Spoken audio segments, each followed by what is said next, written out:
Il y a quelques heures, le Hamas a entamé une attaque en règle d'Israël depuis la bande de Gaza.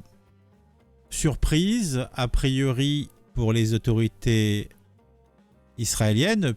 Je suis un petit peu, pour ma part, étonné qu'ils n'avaient pas vu le vent venir, puisque quand même, il semblerait que c'est plusieurs centaines de personnes qui sont concernées par cette attaque.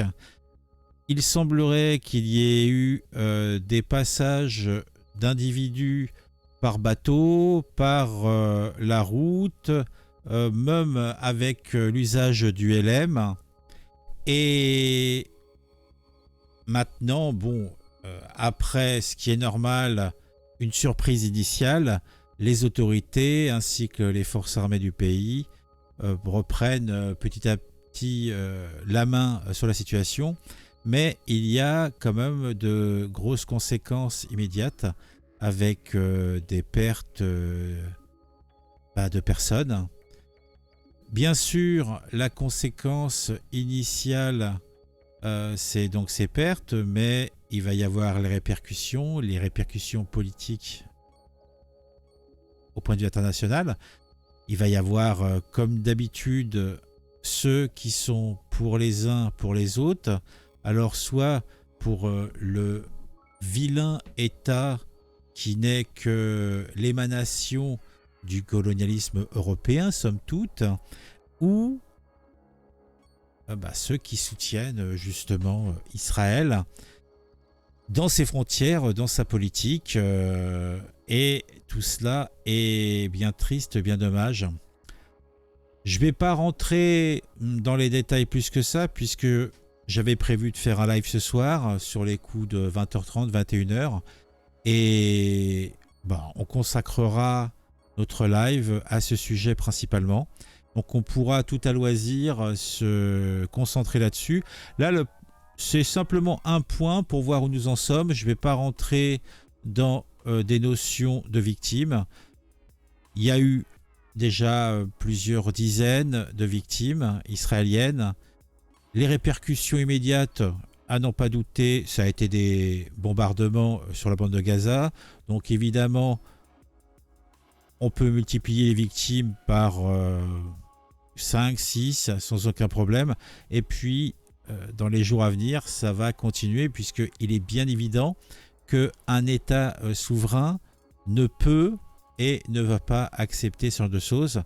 Et c'est peut-être la dernière goutte d'une situation qui s'envenimait depuis combien, 50, 60, 70 ans. Et là, il semblerait qu'il y a quand même un cap qui est passé encore. Mais bon, comme je l'ai dit, on verra tout ça tout à l'heure. On va se contenter de regarder un petit peu les positionnements. On ne va pas parler donc de l'Iran, qui bien sûr se met derrière le Hamas et soutient cette pour eux noble cause, la libération de la Palestine des vilains occupants, des vilains colonisateurs. On a, alors là, ce qui est plus étonnant, a priori, le royaume de l'Arabie Saoudite qui, dans une déclaration officielle du ministère des Affaires étrangères, déclarerait « Le royaume d'Arabie Saoudite tient Israël pour responsable de ce qui s'est passé en raison de ses provocations répétées et de la privation des droits palestiniens. » Alors, je suis bien en peine de vous dire si c'est la véritable situation, puisqu'en fait, j'ai été regarder sur le site, mais j'ai pas trouvé l'information. En fait, j'ai pas trouvé la traduction, donc j'ai pas été à même. Donc j'ai regardé deux comptes Twitter, celui donc DG Géopolitique ainsi que celui-là, Média Musulman, qui reprenait l'information. Donc on va partir du principe que c'est exact. Par contre, ce qui est beaucoup plus clair, c'est qu'il y a aussi un soutien du ministère qatari des Affaires étrangères.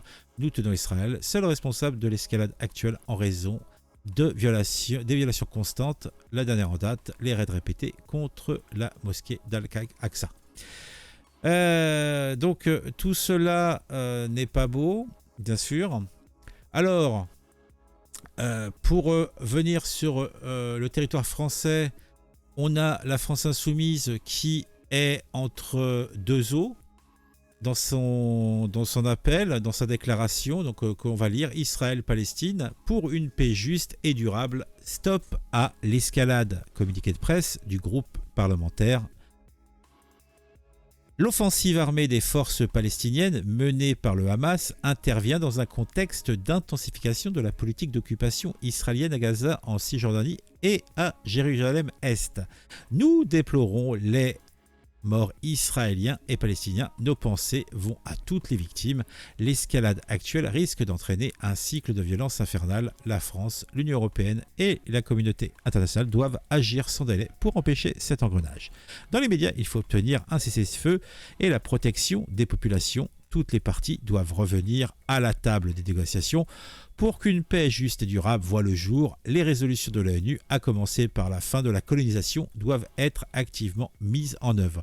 Nous devons tous et toutes œuvrer dans ce sens. Donc ce n'est pas une condamnation donc, de l'attaque du Hamas. Il considère que le Hamas est une force officielle, la force palestinienne, donc menée par le Hamas, est une armée donc en guerre, et c'est dans le cadre d'un conflit somme toute normal. Il n'y a pas de notion liée à la terreur, au terrorisme ou quoi que ce soit, non, rien du tout. Donc c'est simplement un conflit entre un gentil occupé et des méchants colonisateurs. Donc on remet et on renvoie tout le monde dos à dos. Tout cela me semble assez compliqué à accepter. Mais bon, après, c'est la déclaration officielle du groupe de la France Insoumise, et on va regarder un petit peu quelques personnalités. Par exemple, on a monsieur Louis Boyard. Louis Boyard qui, il y a quelques heures, a fait un tweet: trop longtemps que la France ferme les yeux sur la colonisation et les exactions en Palestine. Trop longtemps que la France renvoie dos à dos la violation de l'État israélien et celle de groupes armés palestiniens. Des années d'inaction et toujours les civils qui en paient le prix. Comment s'habituer à l'horreur ? Alors là encore, on constate aucune condamnation sur les exactions qui sont menées actuellement, puisque d'un point de vue purement pragmatique, les attaques se font contre la population donc civile de base. Comme je vous l'ai dit tout à l'heure, il y a des attaques donc à terre, par les airs, par la mer, un petit peu partout en Israël. Tout cela a été possible puisque il y a eu l'envoi de nombreux petits, c'est pas des missiles, c'est des roquettes. Donc a priori, il déclare plus de 5000 roquettes ont été envoyées sur les villes du sud d'Israël, ce qui a permis à des individus de pénétrer sur le territoire israélien. Donc en tout cas, la déclaration de Boyard, député de la France Insoumise, ne laisse pas voir aucun doute, en tout cas peu ou voir aucun doute sur sa vision des choses et son orientation. Après, on peut revoir quelques photos et posts de ce que pensent des députés de la France Insoumise. Donc nous avons là une députée donc, qui se trouve être, je crois, présidente ou dans le groupe d'amitié entre France et Israël, je crois, et qui est prise en photo en train sur un kiosque, a priori boycott Israël, apartheid. Donc il y a comme qui dirait une dichotomie entre ce que ces gens-là montrent et leur déclaration et leur positionnement officiel. Moi, ça me laisse songeur. Là, on a Mathilde Panot qui était, il y a quelques semaines, mois, sans commentaire. Ok, ça se cultive. Donc la France, avec les chartes républicaines, ont dissous quand ce parti antisémite. Donc là, a priori, Mathilde Panot qui était en soutien contre donc les forces d'occupation donc en Palestine, donc les Israéliens. Après, là encore, tu peux avoir ce type de positionnement, mais c'est compliqué d'être sur les deux bords de la rivière. Là, moi, ça me paraît un petit peu compliqué. Alors, Marine Tondelier. Donc, Marine Tondelier, c'est ELV. Alors, eux, ils se mouillent pas, hein, c'est clair. Ils vont pas en plus se mouiller. C'est le droit indiscutable des Israéliens de vivre en sécurité. Mais les horribles attaques terroristes menées par le Hamas ne doivent pas justifier une réaction indiscriminée sur les civils de Gaza.